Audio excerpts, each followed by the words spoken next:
Vamos falar hoje sobre cristianismo e relacionamento.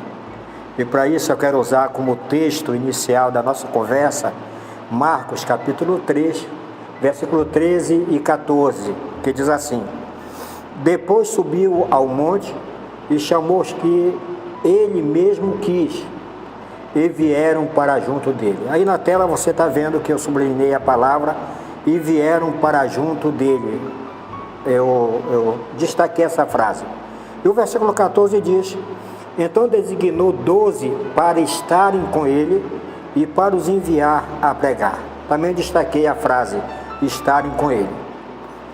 O que nós podemos deduzir daí é que Jesus, ele queria ter um relacionamento com os homens, e para isso ele escolheu 12.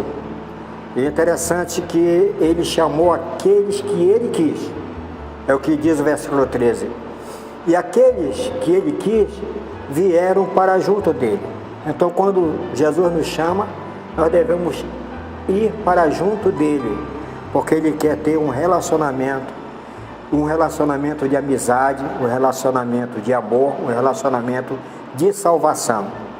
Então, todos vieram para junto dele. E ele escolheu 12, diz o versículo 14, e aí nos mostra os motivos que levaram Jesus a escolher esses 12. Diz assim: para estarem com ele, mais uma vez nos fala de querer um relacionamento, e para os enviar a pregar.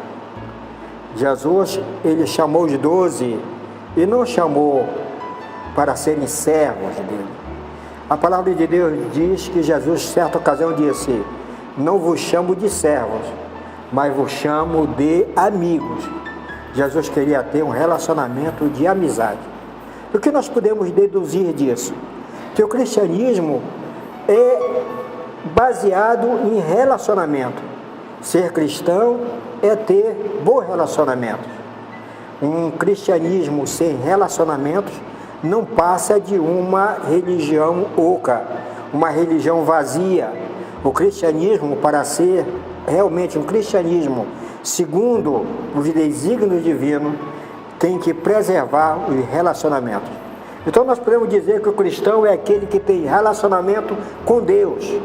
E quando se tem bom relacionamento com Deus, quando o nosso relacionamento com Deus está dentro dos níveis bíblicos, nós vamos ter relacionamento bom também com os nossos vizinhos, com nossos irmãos em Cristo, com a nossa família e inclusive com aqueles que não professam o mesmo tipo de fé que a gente professa.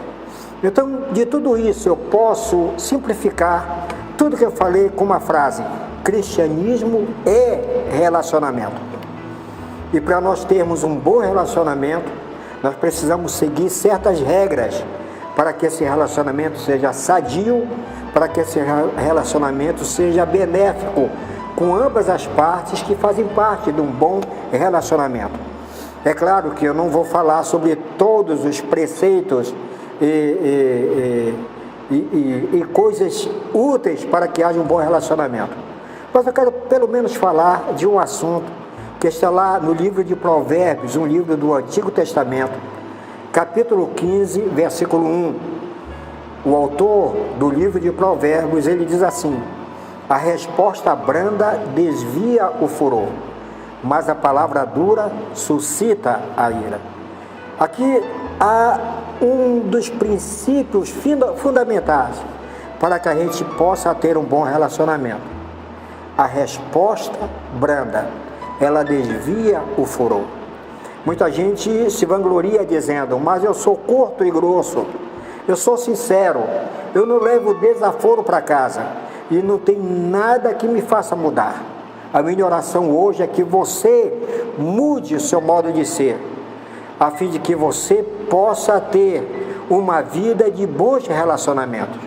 Quantos divórcios seriam evitados se seguíssemos esse preceito bíblico: a resposta branda desvia o furor?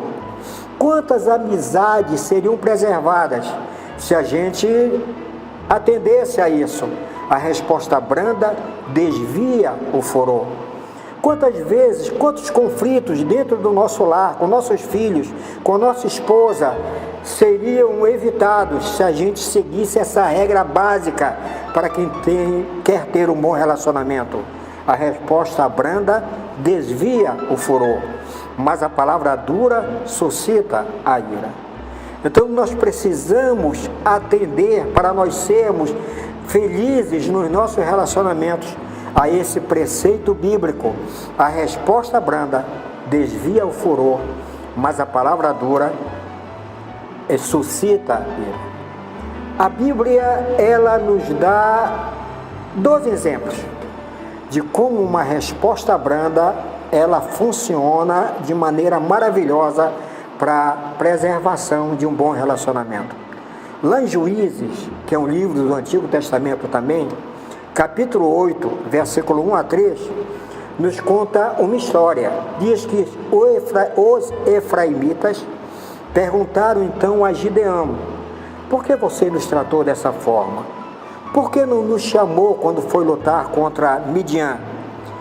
E a palavra de Deus diz que eles criticaram duramente Gideão.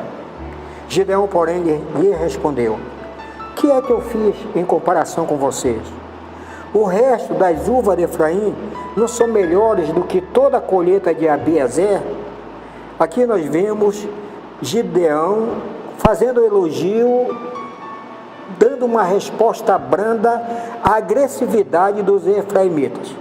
Interessante que ele não mente, ele está falando o que é certo.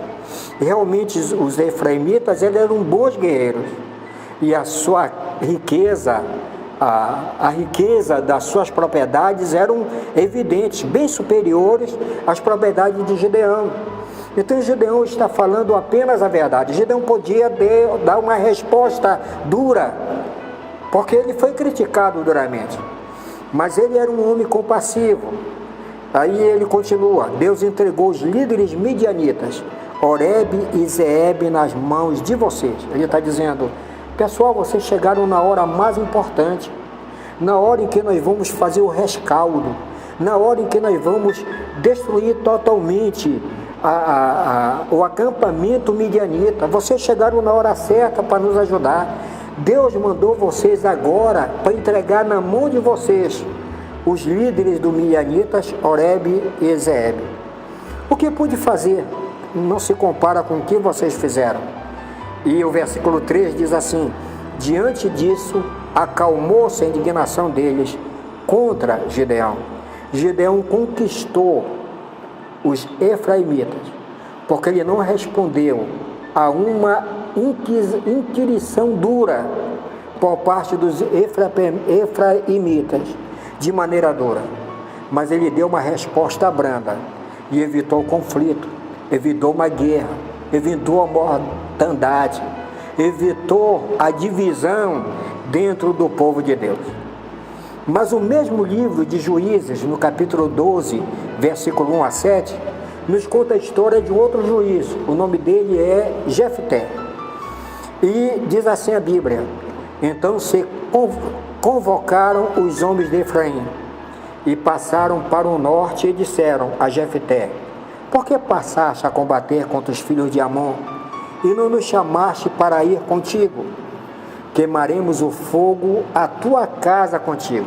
Veja só a ameaça, veja só a dureza com que os efraimitas se dirigiram a Jefté, que havia acabado de guerrear contra os amonitas e havia conquistado, havia vencido aquele povo. Os efraimitas foram até lá e inclusive ameaçaram ele, dizendo: nós vamos queimar a fogo a tua casa contigo. E continua a palavra de Deus: e Jefté lhe disse: eu e meu povo tivemos grande contenda com os filhos de Amon, e chamei-vos, e não me livraste da sua mão. Jefté respondeu duramente, e estava respondendo certo. Os efraimitas, eles mereceram aquela resposta. E vendo eu que não me livráveis, arrisquei a minha vida, e passei contra os filhos de Amon, e o Senhor nos entregou nas mãos. Por que, pois, subiste vós hoje para combater contra mim? E ajuntou Jefté a todos os homens de Gileade, e os efraimitas eles foram derrotados. E diz a palavra de Deus, se você continuar lendo, que nesse dia morreram 42.000 efraimitas. Tudo por causa que Jefté não tinha o mesmo coração compassivo de Gideão. Tudo por causa que ele respondeu com uma palavra dura. Ele poderia ter evitado essa mortandade entre seus irmãos de 42.000.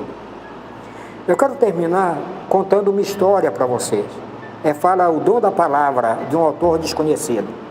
Certa vez um sultão sonhou que havia perdido todos os dentes. Ele acordou assustado e mandou chamar um sábio para que interpretasse o sonho. "Que desgraça, senhor!" exclamou o sábio. "Cada dente caído representa a perda de um parente de vossa majestade." "Mas que insolente!" gritou o sultão. "Como se atreve a dizer tal coisa?" Então ele chamou os guardas e mandou que lhe dessem 100 chicotadas. Mandou também que chamassem outro sábio para interpretar o mesmo sonho. O outro sábio chegou e disse: "Senhor, uma grande felicidade vos está reservada. O sonho indica que ireis viver mais que todos os vossos parentes." A fisionomia do sultão se iluminou e ele mandou dar 100 moedas de ouro ao sábio. Quando este saía do palácio, um cortesão perguntou ao sábio: "Como é possível? A interpretação que você fez foi a mesma do seu colega. No entanto, ele levou chicotadas e você moedas de ouro."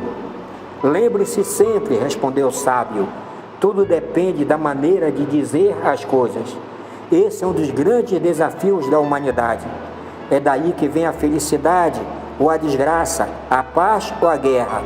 A verdade deve ser dita sempre, não resta a menor dúvida, mas a forma como ela é dita é que faz a diferença." Amém. Que Deus abençoe a todos. Quero agradecer, porque nós estamos com bastante pessoas assistindo aos nossos vídeos. Continue divulgando, continue contando aos outros se você gostou desse vídeo, a fim de que também muitas pessoas possam ser abençoadas por essa palavra branda que desvia o furor. Que isso seja a partir de agora uma regra na sua vida. Comece a colocar isso em prática, primeiro em sua casa, depois com seus vizinhos, seus colegas, e você vai ver que a vida se tornará melhor para você, porque uma vida que segue os princípios bíblicos é o segredo da nossa felicidade. Que Deus abençoe a todos. Amém.